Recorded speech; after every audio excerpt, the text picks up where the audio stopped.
आचार्य रामचंद्र शुक्ला ने अपने प्रथम उत्थान का समय कब से कब तक निर्धारित किया है? 1868 से 1893 तक। आचार्य रामचंद्र शुक्ला ने हिंदी साहित्य का इतिहास के आधुनिक गद्य साहित्य संप्रदाय के अंतर्गत प्रथम उत्थान की काल विधि निर्धारित की है सन 1925 से 1950 तक। आचार्य रामचंद्र शुक्ला ने हिंदी द्वितीय उत्थान का समय कब से कब तक तय किया है? तो 1893 से 1918 तक।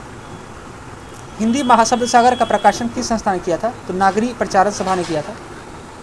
नागरी प्रचारण सभा के संस्थापक कौन से नहीं थे? तो रामचंद्र वर्मा नहीं थे।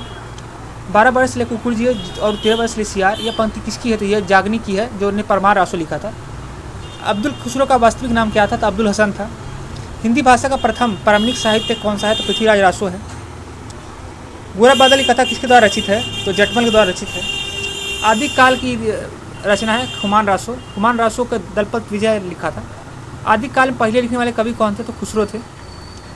सूरदास को किस रस का सम्राट कहा गया है? तो वात्स्य रस का। तुलसीदास की भक्ति भावना किस प्रकार की है? तो दास्य भाव की है। कबीरदास, तुलसीदास, सूरदास आदि की कौन से काल के संत कवि हैं? तो भक्ति काल के हैं। सूरदास के गुरु कौन थे? तो वल्लभाचार्य थे। तुलसीदास रचित रामचरितमानस में कितने कांड हैं? तो 7 कांड हैं। सूरदास के रचयिता कौन है? तो सूरदास हैं। सूरसागर के रचयिता कौन है? तो सूरदास हैं। रत्नावली दोहा संग्रह किसके द्वारा रचित की गई है? तुलसीदास द्वारा रचित की गई है।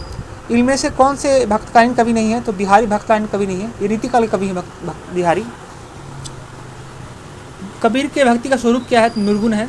कबीर दासा की भाषा क्या थी? तो सदुकड़ी थी।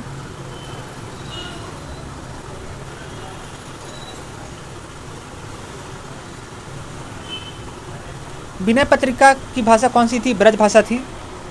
अष्टछापक कवि कौन है? तो सूरदास है। अष्टछापक कवि नहीं है तो नाभादास है। जायसी द्वारा रचित पद्मावत निम्न में क्या है? तो रामसभा सूक्ति है। दशरथ सूत तिहु लोक बखाना, राम नाम का मरम जाना, ये रचनाकार की किस रचनाकार की पंक्तियाँ हैं? तो कबीर की पंक्तियाँ हैं। गोस्वामी तुलसीदास का निधन वाराणसी के किस घाट पर हुआ? तो 80 घाट पर हुआ। कबीर ने समाज सुधारने के किसके अंतर्गत उपदेश नहीं दिया? तो स्त्री पुरुष की समानता पर उपदेश नहीं दिया। पद्मावत महाकाव्य कौन सी भाषा में लिखा है? ये 1540 में लिखा गया है अवधि में। मुगल बादशाह शाहजहां ने किस कवि को महाकवि राय की उपाधि दी? तो सुंदर को दी। कौन से ज्ञानश्री शाखा कवि हैं? तो कबीरदास हैं। कौन सा प्रेमखन कवि एक आंख का काना था? तो जायसी एक आंख के काने थे।